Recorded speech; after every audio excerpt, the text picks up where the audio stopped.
오늘 우리에게 주신 하나님의 말씀은 출애굽기 1장 8절에서 14절의 말씀입니다. 요셉을 알지 못하는 새 왕이 일어나 애굽을 다스리더니 그가 그 백성에게 이르되 이 백성 이스라엘 자손이 우리보다 많고 강하도다. 자, 우리가 그들에게 대하여 지혜롭게 하자. 두렵건대 그들이 더 많게 되면 전쟁이 일어날 때에 우리 대적과 합하여 우리와 싸우고 이 땅에서 나갈까 하노라 하고, 감독들을 그들 위에 세우고 그들에게 무거운 짐을 지워 괴롭게 하여 그들에게 바로를 위하여 국고성 비동과 라암셋을 건축하게 하니라. 그러나 학대를 받을수록 더욱 번성하여 퍼져가니 애굽 사람이 이스라엘 자손으로 말미암아 근심하여 이스라엘 자손에게 이를 엄하게 시켜 어려운 노동으로 그들의 생활을 괴롭게 하니 곧 흙 이기기와 벽돌 굽기와 동사의 여러 가지 일이라. 그 시키는 일이 모두 엄하였더라. 아멘. 하나님께서 이스라엘 백성들에게 이방 나라인 애굽 땅에서도 보이지 않는 손길로 언약을 성취해 가는 것을 어제 말씀을 통해서 살펴보았습니다. 극히 작았던 이스라엘 백성들이 생육하게 하시고 또 불어나게 하시고 번성하고 매우 강하여 온 땅에 가득하게 하셨다라고 말씀합니다. 그러는 사이에 새 왕이 일어나서 과거의 애굽을 큰 기근에서 구했던 그 전설 같은 총리 요셉을 잊어버리게 됩니다. 여기서 요셉을 알지 못하는 새 왕이라는 것은 그저 이 아들과 아들의 대를 이어서 왕이 된 것이 아니라 새로운 왕조에 새로운 왕이 세워졌다는 것입니다. 과거나 현재나 마찬가지로 새 왕조가 들어서게 되면 과거의 행적을 지우는 것을 가장 먼저 행하게 됩니다. 그러다 보니까 아무리 요셉이 과거에 큰 업적을 이루었다 할지라도 이 새로 세워진 왕들은 요셉의 영향력과 또 그의 행적들을 지워냅니다. 더불어 애굽의 입장에서 외국인들이었던 유대 민족들을 호의로 대할 리가 없었습니다. 이것이 바로 우리 인간의 모습이 아닌가 생각을 해봅니다. 아무리 큰 업적을 행하였다 하고 아무리 많은 도움을 주었던 사람이라도 자신의 편의에 따라 지워버리고 기억하지 않으려 합니다. 하지만 하나님은 자신이 택하신 민족을 기억하고 계셨고 하늘의 복은 계속해서 부어지고 있습니다. 그렇게 번성하는 이스라엘을 본 새 왕은 이런 고백을 하죠. 오늘 9절에 보니까 그가 그 백성에게 이르되 이 백성 이스라엘 자손이 우리보다 많고 강하도다 라고 이야기합니다. 하나님께서 이스라엘 백성들을 얼마나 강하게 하시고 번성하게 하셨는지 이 왕의 입을 통해서 그들이 우리보다 많고 강하게 되었다라고 이야기하면서 어느덧 이집트를 위협할 정도가 되어버립니다. 하나님을 모르는 이 새 왕에게 이것은 축복이 아니라 위협으로 다가온 것입니다. 그래서 애굽 왕은 나름대로 지혜를 짜내죠. 10절에 보시면 자, 우리가 그들에게 대하여 지혜롭게 하자. 머리를 맞대어서 그들이 번성하는 것을 어떻게 막아낼까, 여러 가지 생각과 논의를 하는 겁니다. 그렇게 짜낸 지혜가 무엇인지 11절에 이렇게 기록하고 있습니다. 감독들을 그들 위에 세우고 그들에게 무거운 짐을 지워 괴롭게 하여 그들에게 바로를 위하여 국고성 비동과 람셋을 건축하게 하니라 라고 말씀합니다. 여기서 감독들을 두었다라는 것은 이스라엘 백성들을 노예처럼 부리기 시작했다라는 겁니다. 제국은 이들에게 무거운 짐을 강제로 지우고 괴롭게 합니다.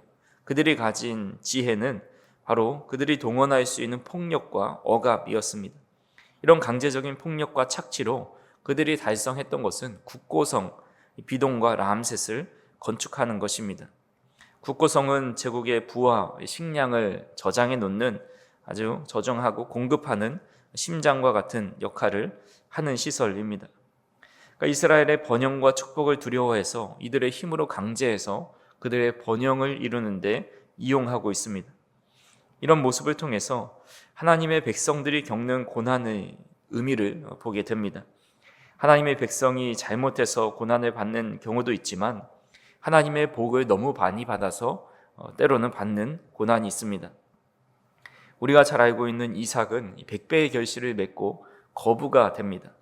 그래서 주변 사람들이 이삭을 시기해서 이삭이 판 우물로 와서 시비를 걸고 그것을 메우기도 하고 이것이 우리들의 우물이다라고 주장하면서 그 우물을 빼앗기도 합니다. 욥을 보면 동방에 제일 가는 부자였습니다. 하나님께 큰 복을 받은 사람이죠.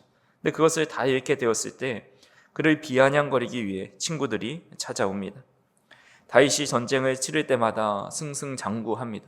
나갈 때마다 승리하는데 사울은 다윗을 시기해서 그를 죽이려고 군대를 동원해 쫓아다닙니다.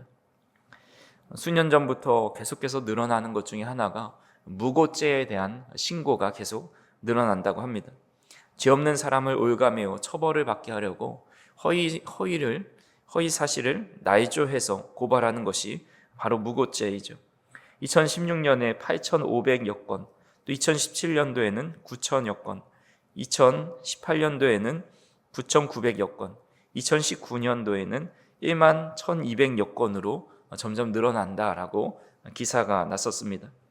하지만 대부분이 근거 없어서 고소고발의 기소율이 3에서 5%밖에 되지 않는다고 합니다. 이렇게 무고하게 고발과 고소하는 이유가 무엇인가 살펴보면 상대방을 국가가 가진 법적 강제력을 동원해서 골탕 먹이고 또 난처하게 하기 위해서입니다. 아니면 말고 식으로 고소와 고발을 하는데 이것으로 인해서 많은 사람들이 아무런 죄도 없이 법원을 들락거리고 심리적인 어려움을 겪게 된다라고 합니다. 애굽 사람들은 이스라엘 백성들이 잘 되는 것을 지켜볼 수 없어서 그들에게 아무런 해도 가한 것이 없음에도 오히려 좋은 또 많은 도움을 주고 있는 그들을 핍박하고 있는 것입니다. 하지만 아무리 그들이 짓누르려고 해도 또 받은 복을 빼앗아 가려고 해도 그들이 통제할 수 없는 것이 하나 있었는데 그것은 바로 하나님이셨습니다. 하나님이 복 주시기로 작정한 그들을 애굽이 이런저런 방법을 동원해서 그들을 통제하려 하지만 그들을 억누를 수가 없었던 것입니다. 그래서 12절 말씀에 그러나 학대를 받을수록 더욱 번성하여 퍼져가니 애굽 사람이 이스라엘 자손으로 말미암아 근심하였다라고 말씀하고 있습니다. 이스라엘 백성들은 학대를 받을수록 더욱 번성하여 퍼져나갑니다. 그래서 퍼져나간다라는 말은 이 물에 잉크가 한 방울, 이렇게 몇 방울 떨어졌을 때 순식간에 급속도로 사방에 퍼져나가는 것, 또 향기가 주변에 퍼져나가는 것을 막을 수 없듯이 그렇게 이스라엘 백성들을 도저히 막을 수 없게 되었다라는 겁니다. 그래서 그들은 이제 그들로 인하여서 이스라엘 백성들로 인하여서 근심하였다라고 기록합니다. 두려움이 생겼다라는 것이죠. 이대로 방치했다가 큰일 날 수 있겠다라는 위화감이 생겼습니다. 그래서 애굽은 그들이 동원할 수 있는 더 강력한 수단을 동원합니다. 13절에 보시면 이스라엘 자손에게 이를 엄하게 시켰다라고 말을 하고 있는데 무자비하게 행하였다라는 겁니다. 아무리 아프고 힘들다고 호소해도 이들을 인격적으로 대하지 않았다라는 것이죠. 그러면서 어떤 노역을 가중히 했는지 14절에 이렇게 말씀합니다. 어려운 노동으로 그들의 생활을 괴롭게 하니 곧 흙 이기기와 벽돌 굽기와 농사의 여러 가지 일이라 그 시키는 일이 모두 엄하였더라 라고 말씀합니다. 이집트에서 발굴된 문서 기록에 따르면 매일 만들도록 할당된 벽돌의 개수가 2,000개였고 그것을 40명의 남자가 매일 만들어야 했는데 실제로 너무 벅차 거의 만들지 못했다라는 기록이 있습니다. 이스라엘 백성들은 매일 감당할 수 없는 작업 할당량을 부여받고 거기에 또 목축과 농사도 해야 됐고 제국이 필요한 이곳저곳에 동원되어야 했습니다. 하지만 그런 가운데서도 하나님의 약속은 여전히 진행 중이었고 하나님께서 그들을 복을 주시면서 넘치도록 그들이 번성하고 있었다라는 것입니다. 오늘 우리는 이 말씀을 통해서 이렇게 적용해 볼 수가 있습니다. 사단의 악한 무리들 또 사탄의 권세는 우리의 믿음의 사람들을 세상의 권력과 힘으로 짓누려 하고 또 번성하지 못하도록 지혜와 꾀를 냅니다. 제도적인 방법으로 또 비성경적인 제도 등을 대입해서 하나님을 섬기지 못하게 만듭니다. 또 하나님을 섬기면 섬길수록 때로는 더 큰 고통과 고난이 가중될 때가 있습니다. 그럴 때 우리는 믿음이 때로는 흔들리면서 하나님을 이렇게 믿고 있는데 왜 이런 일이 생기는 것일까? 하나님이 나를 사랑하신다는데 왜 이런 것들로부터 막아주지 않은 것일까? 라고 생각을 합니다. 어떻게 하나님께서 믿는 자들에게 그런 고통과 고난을 보고 계시고 허락하시냐라고 한탄할 수가 있다라는 겁니다. 하지만 우리가 반드시 기억해야 할 것은 하나님의 복이 때로는 고통을 가져올 수도 있다라는 것을 알아야 합니다. 하나님은 사랑함으로 우리에게 복을 주셨지만 세상은 그것을 가만히 두고 보지 않는 것입니다.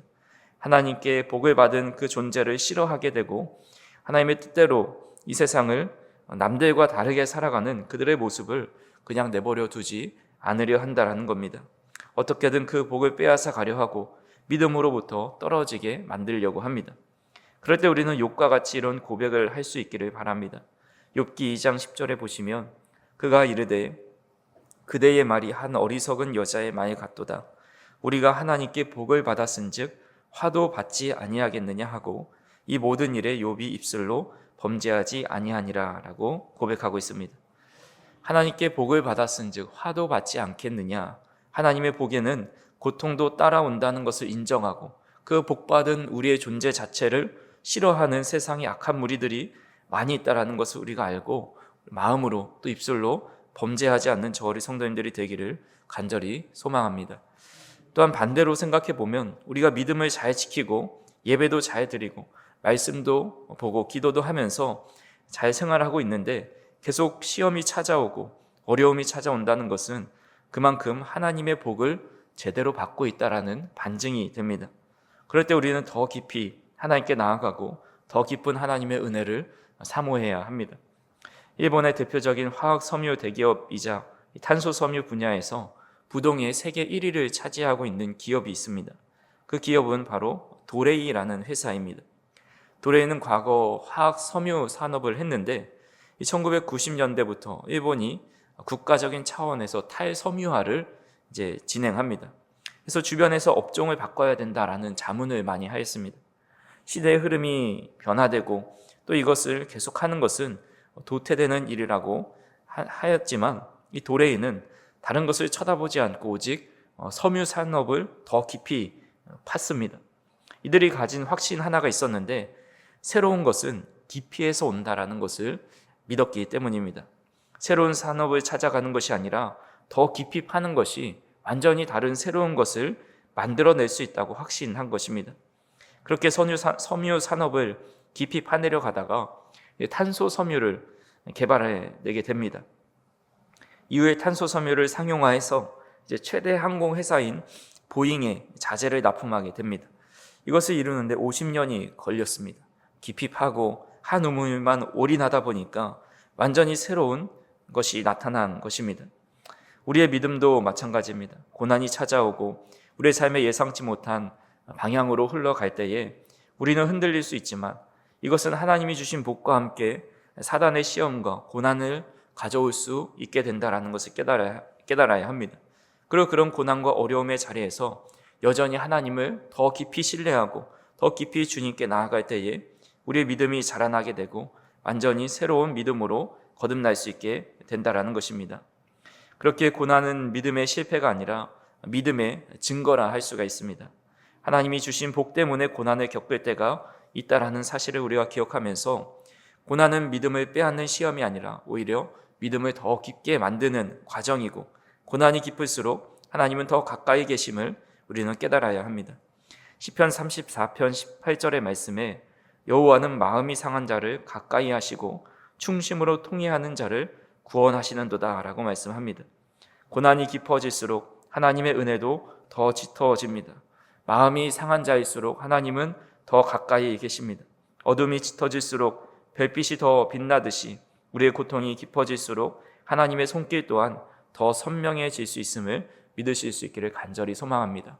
우리가 이해할 수 없는 고통과 고난 속에서도 더 하나님을 깊이 의뢰하고 또 하나님을 잘 믿고 있다는 반증이라 여기시고 그 가운데서 믿음을 굳게 세우며 살아가는 저희 성도님들이 되기를 주님의 이름으로 축원합니다. 기도하시겠습니다.